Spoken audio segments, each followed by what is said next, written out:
ಮದ್ದೂರಮ್ಮ ಜಾತ್ರೆಯಲ್ಲಿ ಅವಘಡ ಸಂಭವಿಸಿದೆ.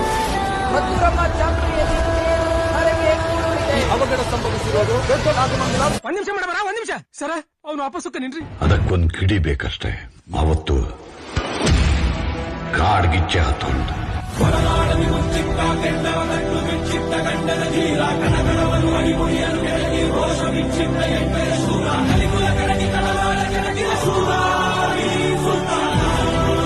ಗುಡುಗು ಸಿಡಿಲುಗಳ ದಿಬ್ಬಣ ಕಾಲ್ ಕೆರೆದು ನಿಂತಿದೆ ತನ್ನದೇ ಬರಹಕ್ಕೆ.